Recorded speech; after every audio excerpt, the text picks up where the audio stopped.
Hello story lovers, welcome to Siri Vennela కథల ప్రపంచం. నేను మీ వెన్నెల. ఈ రోజు రావణ్ 46 పార్ట్. అలా మొహం మీద డోర్ వేసిన విక్కీని చూస్తూ పళ్ళు పటపట నూరుతూ, చూసావా లలిత, వాడికి ఎంత పొగరు, నేను ఇక్కడ ఉండగానే నన్ను చూసి మరీ కావాలని డోర్ క్లోజ్ చేశాడు. పెద్దవాడిని కూడా మర్యాద లేకుండా నా మొహం మీదే డోర్ వేశాడు. వాణ్ణి అంటూ ఇందుకు కాదు, నాకు వాడంటే మంట అని ఆవేశంగా అరుస్తూ ఉంటే లలిత తల పట్టుకుని, అబ్బా ఒక్క నిమిషం మీరు ఇలా ఇటు రండి అని పక్కనే ఉన్న వాళ్ళ రూమ్ లోకి లాక్కెళ్ళింది లలిత రామకృష్ణని. ముందు మీరైతే ఇలా కూర్చోండి అని బెడ్ మీద కూర్చోబెట్టి వాటర్ అందిస్తుంటే, వదులు లలిత, వదులు నన్ను, వాడు నా కూతుర్ని ఏం చేస్తాడో ఏంటో అని ఇక్కడ నేను టెన్షన్ తో చచ్చిపోతుంటే నీకు కూర్చొని నీళ్లు తాగాల తీరిగ్గా, నేను వెంటనే వెళ్ళాలి, వాడు నా కూతుర్ని ఏం చేస్తాడో ఏంటో అని అరిచేస్తున్నాడు ఆర్కే అంకుల్. అబ్బా విక్రమ్ మన అమ్మాయిని ఏం చేయడండి, తనకి ఇప్పుడు నెలలు నిండాయి, ఎందుకు అంతలా కంగారు పడుతున్నారు మీరు అంది లలిత. నేను అనేది అది కాదు, అసలే వాడు వాళ్ళ నాన్న ముందు వాణ్ణి పట్టించుకోలేదు అన్న కోపంతో ఉన్నాడు. ఇప్పుడు మన అమ్మాయిని కొట్టి తిట్టి హింసించి ఇంకా ఏం చేస్తాడు అని నా భయం నాది అని రామకృష్ణ గారు అంటుంటే, నేను చెప్పేది అదేనండి, మనిషి అనేవాడు ఎవడు నెలలు నిండిన మనిషి మీద చెయ్యి చేసుకోవడం చెయ్యడు. మనిషి అనేవాడు ఎవడు చెయ్యి చేసుకోడు, అదే కదా నా బాధ కూడా. ఆ మనిషి అనేవాడైతే చెయ్యి చేసుకోడు, కానీ వాడు మనిషి కాదే, రాక్షసుడు, మృగం అని. అలాంటి మృగం చేతిలో చిక్కింది నా చిట్టి తల్లి, దాని పరిస్థితి ఏంటో నన్ను వదలగలుగుతా, లేదంటే నువ్వైనా వెళ్ళు కోపంగా అన్నాడు రామకృష్ణ. విక్రమ్ మృగం కాదండి, అతను కూడా మనిషి. మనిషి కాబట్టి తనకి ప్రేమ, అనుబంధాలు, వాటి విలువలు తెలుసు. తను మన అమ్మాయిని ఏమి చెయ్యడు, అతను మన అమ్మాయి నీళ్ళను కూడా బ్యాడ్ గా టచ్ చేయడు, నేను గ్యారంటీ ఇస్తున్నాను అంది లలిత. ఓకేనా, ముందైతే మీరు ఈ టాబ్లెట్ వేసుకోండి అంటూ తన చేతిలో ఓ టాబ్లెట్ పెట్టి వాటర్ బాటిల్ పట్టుకుని పక్కనే నిలబడింది. రామకృష్ణ వాళ్ళు వెళ్లిపోగానే డోర్ వేసి వెనక్కి తిరిగిన విక్కీకి చేతిలో కత్తి పట్టుకుని కోపంగా తనని చూస్తూ కనిపించింది మేఘన. కత్తి ఎక్కడిది అనుకోవద్దు, అంతకు ముందు రోజు రైట్ విక్కీ యాపిల్ కట్ చేసుకోవడానికి కత్తి తీసుకొచ్చుకున్నాడు కదా, సర్వెంట్ ఇంకా రూమ్ క్లీన్ చేయకపోవడంతో అక్కడే ఉండిపోయింది ఆ కత్తి. ఏ మేఘన, ఏం చేస్తున్నావు, కత్తి ఎందుకు పట్టుకున్నావు, ముందు దాన్ని కింద పడే అన్నాడు విక్రమ్.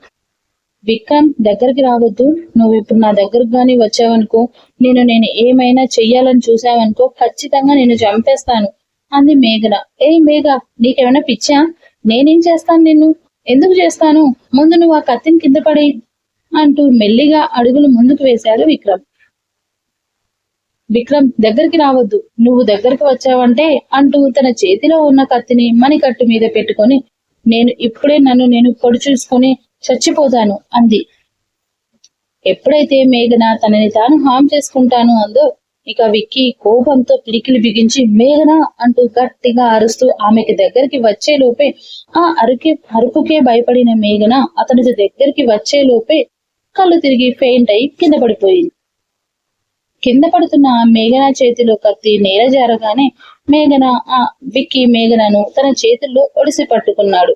మేఘన ఆమెను రెండు చేతుల్లో ఎత్తుకొని బెడ్ మీద పడుకోబెట్టాడు విక్రమ్. ఆమె చెంపలు తడుతూ మేఘ అంటూ పిలుస్తూ ఉంటే స్పృహలో లేని మేఘనల నుండి జవాబు రాలేదు. వెంటనే ఆమె బీపీ చెక్ చేస్తే బాగా హైలో ఉండడంతో తన కోసమే ఇంట్లో తెచ్చిపెట్టిన ఇంజెక్షన్ తీసి తనకు ఇంజెక్ట్ చేశాడు విక్రమ్. అతనికి చాలా టెన్షన్ గా ఉండడంతో వెంటనే డోర్ ఓపెన్ చేసి లలిత గారిని పిలిచాడు. లలితతో పాటే లోపలికి వచ్చిన ఆర్కే అంకుల్ స్పృహలో లేని మేఘనని చూస్తూ, రేయ్, నా కూతుర్ని ఏం చేశావురా, ఎందుకురా స్పృహలో లేదు, తను ఎలా ఉంది, ఏమైంది తనకు అంటూ గట్టిగా అరుస్తూ ఉంటే విక్రమ్ కోపంగా, will you please keep quiet uncle అన్నాడు సీరియస్ గా. అయినా విక్కీ మాట పట్టించుకొని ఆర్కే అంకుల్ మేఘన దగ్గరికి వెళ్లి, మేఘన తల్లి, మేఘన అని అరుస్తూ ఉంటే ఇక కోపం పీక్స్ కి వెళ్లిపోయిన Vicky, mister Ramakrishna, I said just keep quiet, otherwise just get lost from here అని మెల్లిగా చెప్పినా కూడా బేస్ వాయిస్ లో చెప్పేసరికి ఆ వాయిస్ లోని బేస్ కి భయపడి సైలెంట్ గా పక్కన నిలబడ్డాడు ఆర్కే అంకుల్. బాబు, అమ్మాయికి ఏమైంది అని అడిగింది లలిత కంగారుగా. విక్కీ, నథింగ్ ఆంటీ, మేఘనాకి బీపీ ఎక్కువ అయింది, ఓవర్ స్ట్రెస్ వల్ల పెయింట్ అయ్యింది, ఇంజెక్షన్ చేశాను, నార్మల్ అయిపోతుంది అంటూ తనకి చెప్పి విక్కీ మేఘన కాళ్ళ దగ్గర కూర్చొని ఆమె అరికాళ్లను చేతుల్లోకి తీసుకుని రబ్ చేస్తూ, ఆంటీ తన చేతుల్ని కూడా ఇలాగే రబ్ చేయండి అని చెప్పాడు విక్రమ్. సరే బాబు అంటూ లలిత గారు కూడా మేఘన అరచేతుల్ని రబ్ చేస్తూ ఉంటే విక్రమ్ ఆపకుండా మేఘన పాదాలను రబ్ చేస్తూ చిన్న చిన్నగా ప్రెషర్ ఇచ్చాడు. ఒక 10 నిమిషాల తర్వాత మళ్ళీ తన బీపీ చెక్ చేయడంతో నార్మల్ గా అయితే వచ్చింది, కానీ విక్కీ టెన్షన్ వేరే ఉంది. ఇలా ఓవర్ స్ట్రెస్ అయినప్పుడు తనకి బ్లీడింగ్ అవుతుంది. అలా ఒక్కసారి తనకు బ్లీడింగ్ స్టార్ట్ అయితే చాలా ప్రాబ్లం అవుతుంది మేఘనకి. అసలు తనకి ఈ ప్రాబ్లం ఉందనే విక్కీ ఆమెతో ఏ విషయం కూడా గట్టిగా ఆర్గ్యూ చేయలేకపోతున్నాడు. కొంచెం స్ట్రెస్ తీసుకున్నా తన హెల్త్ కాంప్లికేట్ అవుతుందని తను ఎన్ని మాటలన్నా కూడా పట్టించుకోకుండా తను చెప్పినట్టు వింటున్నాడు. నార్మల్ గా ప్రెగ్నెన్సీ పేషెంట్స్ లో ఏదో ఒక టైంలో బ్లీడింగ్ కామన్ అయినా కానీ మేఘన ఉన్న సిచ్యువేషన్ లో తనకి కొంచెం బ్లీడింగ్ అయినా కానీ అది చాలా పెద్ద ప్రాబ్లం, సివియర్ గా అవుతుంది. దానివల్ల విక్కీ చాలా టెన్షన్ పడుతూ ఉన్నాడు. తనకి ఒకవేళ బ్లీడింగ్ అవుతుందో లేదో ఎలా తెలుసుకోవాలో అర్థం కావట్లేదు. తను చెక్ చేయలేడు, అలా అని లలిత గారితో కూడా చెప్పలేడు. అందుకే టెన్షన్ గా అటు ఇటు చూస్తూ ఉంటే విక్కీ టెన్షన్ ని గమనించిన లలిత, ఏంటి బాబు నువ్వెందుకు అంత టెన్షన్ పడుతున్నావు అని అడిగింది లలిత. నథింగ్ ఆంటీ, ఏం పర్లేదు అని ఏం చెప్పాలో తెలియక ఆలోచిస్తూ సడన్ గా ఏదో ఐడియా తట్టినట్టుగా వెంటనే తను మేఘన కోసం అపాయింట్ చేద్దామనుకున్న గైనకాలజిస్ట్ కి కాల్ చేసి తనని ఫాస్ట్ గా ఇంటికి రమ్మని చెప్పాడు. అది విన్న లలిత గారు, డాక్టరా, ఎందుకు బాబు మీరున్నారు కదా అని అడిగింది. అది నేనున్నాను ఓకే ఆంటీ, కానీ లేడీ డాక్టర్ అయితే బెటర్ కదా అంటూ తల తిప్పి అటు ఇటు చూస్తుంటే విషయం కాస్త అర్థం చేసుకున్న లలిత, ఒక్క 5 నిమిషాలు మీరు కాస్త బయటకు వెళ్ళండి అంది. లలిత గారికి ఎలా తెలుసు అంటే ఊర్లో ఉన్నప్పుడు తనని చెక్ చేసిన డాక్టర్ మేఘన ఓవర్ స్ట్రెస్ తీసుకుంటే బ్లీడింగ్ అయ్యే ఛాన్సెస్ ఉన్నాయని ఆల్రెడీ ఓసారి చెప్పింది. అది గుర్తొచ్చి అదేనేమో విక్రమ్ ప్రాబ్లం అనుకుని అలా చెప్పింది లలిత. ఓకే ఆంటీ అని విక్కీ బయటకు వెళ్తుంటే అక్కడ నిలబడిన ఆర్కే గారిని చూసి, మీరు కూడా బయటకు వెళ్ళండి అంది లలిత.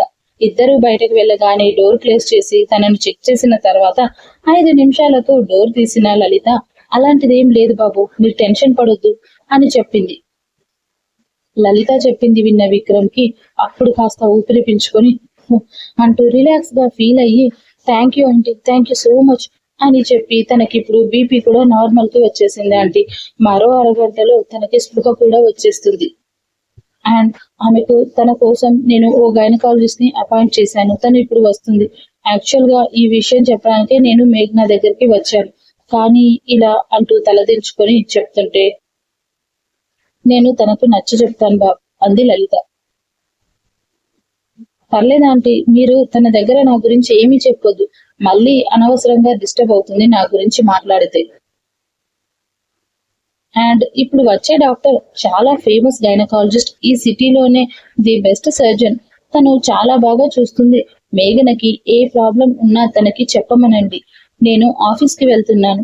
మళ్ళీ తన కళ్ళు తెరవగానే నేను తన కళ్ళ ముందు ఉంటే కనిపిస్తే ఓవర్ ఎగ్జైట్ అవుతుంది, అందుకే నేను ఆఫీస్ కి వెళ్ళిపోతున్నాను అని చెప్పి వెళ్తూ ఓసారి మేఘన దగ్గరికి వెళ్లి తన తలపైన చెయ్యేసి నిమిరి, మేఘను జాగ్రత్తగా చూసుకోండి ఆంటీ అని చెప్పి వెళ్ళిపోయాడు విక్రమ్. రూమ్ లో నుంచి బయటకు వెళ్లిన విక్రమ్ అతని పేరెంట్స్ దగ్గరికి ఒక్కసారి వెళ్లి అమ్మా నాన్నని కూడా చెక్ చేసుకుని ఆఫీస్ కి వెళ్ళిపోయాడు. విక్కీ వెళ్లిన అరగంట తర్వాత వాళ్ళ ఇంట్లోకి వచ్చింది ఓ 45 to 50 years మధ్యలో ఉన్న lady. Jeans pant, sleeveless long కుర్తాతో హాల్లోనే కూర్చున్న రామకృష్ణ గారు ఆమెని ఆశ్చర్యంగా చూస్తూ ఉంటే పక్కనే ఉన్న లలిత గారు, ఎవరండి మీరు అని అడిగింది. వాళ్ళిద్దరికి ఒక చిన్న స్మైల్ తో తనను తాను పరిచయం చేసుకోవడానికి చెయ్యి ముందుకు చాపింది. ఆమె అలా చెయ్యి ముందుకు పెట్టగానే పైనుండి శ్రీనివాస్ గారు ఆవిడని చూస్తూ, నమస్తే మిసెస్ జోసెఫ్ గారు అంటూ పలకరించడంతో, నమస్తే శ్రీనివాస్ గారు, ఎలా ఉన్నారు అంటూ చిరునవ్వుతో పలకరించింది ఆవిడ. కాన్వర్సేషన్ అంతా ఇంగ్లీషే ఇక్కడ. కిందకు దిగి వచ్చిన శ్రీనివాస్ గారు ఆవిడకి సోఫా చూపిస్తూ కూర్చోమని చెప్పి ఎదురుగా అయోమయంగా చూస్తున్న లలిత ఆర్కే అంకుల్ వాళ్ళతో, బావగారు, ఈవిడ మిసెస్ జోసెఫ్ గారు, పేరు ఎలీనా, సిటీలోనే ది బెస్ట్ గైనకాలజిస్ట్ అంటూ ఆవిడ గురించి చెప్పి ఆర్కే వాళ్ళని చూపిస్తూ, మిసెస్ జోసెఫ్ గారు, ఈయన మా విక్రమ్ వాళ్ళ మావయ్య అండ్ ఈవిడ ఆయన వైఫ్ లలిత గారు, వీళ్ళ అమ్మాయినే మా విక్రమ్ మ్యారేజ్ చేసుకుంది అని చెప్పాడు. Oh really nice to meet you, and మీ అమ్మాయి వెరీ లక్కీ మేడం, విక్రమ్ లాంటి అబ్బాయి ఇష్టపడి మరీ పెళ్లి చేసుకున్నాడంటే షీఈస్ గ్రేట్ అన్నారు ఎలీనా. ఆర్కే గారు పళ్ళు నూరుతూ మనసులో, లక్కీనా, దరిద్రంలా చుట్టుకున్నాడని మేం బాధపడుతుంటే వాడిని పెళ్లి చేసుకోవడం లక్కీ అంట, లక్కీ, చిచ్చి, ఇలాంటి వాళ్ళు అందరూ ఏంటో నాకే తగులుతారు అని మనసులోనే అనుకుంటూ తిట్టుకుంటున్నాడు. ఎలీనా ఆయనను చూసి, what happened sir, any problem అని అడిగింది. లలిత, ఆహా ఏం లేదండి, మీరు కాఫీ టీ ఏమైనా తీసుకుంటారా అని టాపిక్ డైవర్ట్ చేసింది.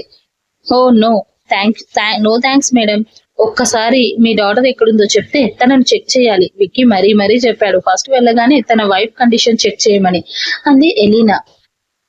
వెళ్ళి చూడండి మిసెస్ జోసెఫ్. అమ్మా లలిత, డాక్టర్ గారికి మేఘనా రూమ్ చూపించమ్మా, అలాగే నువ్వు కూడా దగ్గరే ఉండి అమ్మాయికి ఏమేం ప్రాబ్లమ్స్ ఉన్నాయో అన్ని చెప్పమ్మా అన్నాడు శ్రీనివాస్. అలాగే అన్నయ్య అంటూ ఎలీనాను మేఘనా రూమ్ కి తీసుకెళ్లింది లలిత. డాక్టర్ వెళ్లేసరికి కూడా మేఘనకి ఇంకా స్పృహ లేకుండా నిద్రలోనే ఉంది. ఎలీనా గారిని కూర్చోమ్మని చైర్ అందించగానే, ఇట్స్ ఓకే లలిత గారు అంటూ ఆవిడ మేఘన పక్కనే కూర్చుంటూ ముందుగా మేఘన ఓల్డ్ రిపోర్ట్స్ అన్ని చూపించమని అడగగానే లలిత మేఘన ఓల్డ్ రిపోర్ట్స్ అన్ని దగ్గర నుండి మొన్న మధ్య విక్కీ తీయించిన రిపోర్ట్స్ వరకు అన్ని చూపించింది. అవన్నీ చెక్ చేస్తున్నప్పుడే మేఘనకి కాస్త స్పృహలోకి వచ్చి పక్కనే ఉన్న ఆమెని చూసింది. హాయ్ మేఘ అంటూ నవ్వుతూ పలకరించింది ఎలీనా. మెల్లగా సగం కళ్ళు తెరుస్తూనే తన పక్కన ఉన్న కొత్త వ్యక్తి ఎవరో తెలియక కంగారు పడుతూ లేస్తుంటే, హలో అంటూ అయోమయంగా చూస్తున్న మేఘనతో, don't get panic Mrs Vikram, I'm doctor Elena, gynaecologist, నిన్ను చెక్ చేయడానికి వచ్చాను అంటూ తనను తాను పరిచయం చేసుకుంది ఎలీనా. మిసెస్ విక్రమ్ అన్న మాటకు చురుగ్గా చూసి హో అంటూ ఐఎమ్ మేఘన అని చెప్పింది. యా ఐ నో మేఘన, నీ హస్బెండ్ నీ గురించి చెప్పారు అని చిరునవ్వుతో చెప్పడంతో రిపోర్ట్స్ పక్కన పెడుతూ, వెల్ మేఘన, how are you feeling right now అంటూ తన ప్రాబ్లం ఏంటో నెమ్మదిగా అన్ని అడిగి తెలుసుకుంటుంది ఎలీనా. ఆవిడ మంచిగా మాట్లాడడంతో మేఘ కూడా కాస్త ధైర్యం చేసి, డాక్టర్, ఇప్పుడు నా బేబీ కండిషన్ ఎలా ఉంది, తనకేమైనా ప్రాబ్లం ఉందా అని అడిగింది మెల్లిగా. నో మిసెస్ విక్రమ్, బేబీకి ఏ ప్రాబ్లం లేదు, మోర్ ఓవర్ బేబీ కండిషన్ కూడా పర్ఫెక్ట్లీ ఆల్ రైట్, నేను ఓసారి నిన్ను ఇంటర్నల్ గా చెక్ చేయాలి అని చెప్పింది ఎలీనా. మేఘన కాస్త ఇబ్బందిగా లలిత గారి వైపు చూసి అంది చిన్నగా. డోంట్ వెరీ మేఘన, నువ్వు భయపడాల్సిన అవసరం ఏం లేదు, be free, I'm like your mother అని చెప్పింది. కావాలంటే మీ మదర్ ని కూడా ఇక్కడే ఉండమని చెప్దాం, ఓకేనా, ఫీల్ ఫ్రీ అంది. మేఘన నవ్వుతూ ఓకే మేడం అనడంతో, no don't call madam, just call aunty, okay అని చెప్పింది ఎలీనా. ఓకే ఆంటీ అంది చిరునవ్వుతో మేఘన. దాట్స్ గుడ్ మేఘన అంటూ లలిత గారితో డోర్ క్లోజ్ చేయమని చెప్పింది ఎలీనా. ఆఫీస్ కి వెళ్లిన విక్కీ వర్క్ చేస్తున్నాడన్న మాటే కాని మాటికి ఫోన్ వంక చూస్తూనే ఉన్నాడు ఎలీనా గారి కాల్ కోసం. అలా ఎలీనా గారి కాల్ కోసం ఎదురు చూస్తూ ఉన్న విక్కీకి సడన్ గా హాస్పిటల్ నుండి కాల్ వచ్చింది. తను నిన్న ఆపరేషన్ చేసిన పేషెంట్ కి ఎమర్జెన్సీ అవడంతో తప్పక హాస్పిటల్ కి వెళ్ళాడు Vikram. Vicky car hospital compound లోకి ఎంటర్ అవుతున్నప్పుడే పై ఫ్లోర్ లో ఉన్న సారా కళ్ళల్లో మెరుపులు వచ్చేశాయి. పైనుండి తనను గమనిస్తున్న సారాని చూసుకోకుండానే హడావిడిగా హాస్పిటల్లోకి వెళ్లి వెంటనే ఐసీయూలోకి, నిన్న తను ఆపరేషన్ చేసిన పేషెంట్ దగ్గరికి వెళ్లడంతో ఐసీయూలోకి వెళ్లిపోయాడు విక్రమ్. పేషెంట్ కండిషన్ ని చెక్ చేశాడు విక్కీ. పేషెంట్ కి ప్రాబ్లం సివియర్ గానే ఉండడంతో అతని ప్రాబ్లం క్లియర్ అయ్యే వరకు అక్కడే ఉండి అబ్జర్వ్ చేయాలని డిసైడ్ అయ్యాడు.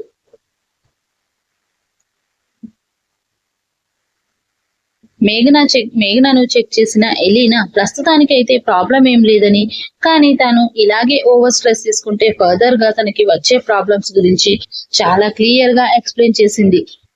తను ఏ మాత్రం కేర్లెస్ గా ఉన్నా కూడా ఏ ప్రాబ్లమ్స్ వస్తాయి అనేది క్లారిటీగా చెప్పింది. అంత క్లియర్ గా చెప్తున్నా కానీ కడుపులో ఉన్న బేబీకి జాండీస్ ఎఫెక్ట్ అయిన విషయం మాత్రం తన దగ్గర దాచింది ఎలీనా. అది కూడా విక్కీ చెప్పడం వల్ల.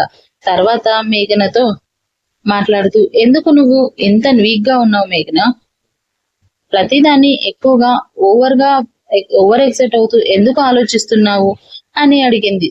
విక్కీ లాంటి డాక్టర్ నీ పక్కన ఉండగా ఇంకా ఏ ప్రాబ్లం ఉంది నీకు అంటూ చాలా ఫ్రెండ్లీగా మాట్లాడుతూ క్వశ్చన్ చేసింది ఎలీనా.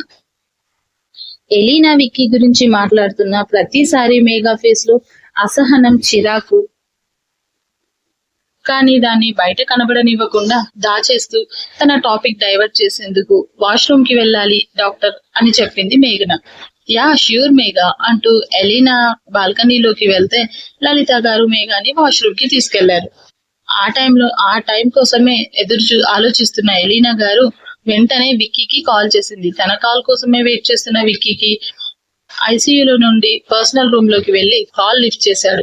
హలో చెప్పండి మేడం అంటూ అడిగాడు ఆతృతగా. విక్కీ, ప్రాబ్లం అయితే సివియర్ గానే ఉంది అండ్ ఫీటస్ కి కూడా జాండీస్ చాలా వరకు ఎఫెక్ట్ అయ్యాయి. తనకు ఇప్పుడు 8th మంత్ రన్నింగ్ లో ఉంది కాబట్టి ఈ 15 days వరకు మనం కాపాడుకోగలిగితే అప్పుడు డెలివరీ అయినా ప్రాబ్లం ఏం ఉండదు. కాబట్టి మేఘనను 15 days చాలా కేర్ఫుల్ గా చూసుకోవాలి. ప్రెసెంట్ అయితే బ్లీడింగ్ ఏం లేదు అని క్లియర్ గా చెప్పింది ఎలీనా.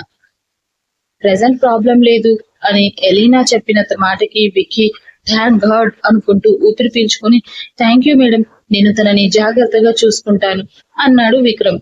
అండ్ బేబీకి ఉన్న ప్రాబ్లం గురించి మేఘనాతో చెప్పకండి, షీఈస్ వెరీ డెలికేటెడ్ అని చెప్పాడు విక్రమ్. విక్కీ, నేను తనను చెక్ చేస్తున్నప్పుడే ఆ విషయం నాకు అర్థమయ్యింది. నువ్వు నాకు ఆ విషయాన్ని అన్నిసార్లు చెప్పాల్సిన అవసరం లేదులే. నేను తనకు ఏం చెప్పలేదు కూడా, ఇకపై చెప్పను కూడా. నేను తనని కేర్ఫుల్ గానే చూసుకుంటాను, యూ డోంట్ వెరీ అని చెప్పి కాల్ కట్ చేసింది ఎలీనా. విక్కీ కాల్ కట్ చేసిన వెంటనే మరో కాల్ వచ్చింది ఆమెకి. స్క్రీన్ మీద కనిపిస్తున్న నేమ్ చూసి కాల్ లిఫ్ట్ చేసి, hi Sara, how was your day అంది నవ్వుతూ. ఇంతకీ సారాకి ఎలీనాకి ఉన్న రిలేషన్ ఏంటి తెలుసుకోవాలా? అయితే వింటూనే ఉండండి Ravan only on my channel Sirivennela కథల ప్రపంచం. స్టోరీ నచ్చితే లైక్ చేయండి, షేర్ చేయండి, కామెంట్ చేయండి, నన్ను సబ్స్క్రైబ్ చేసుకోండి.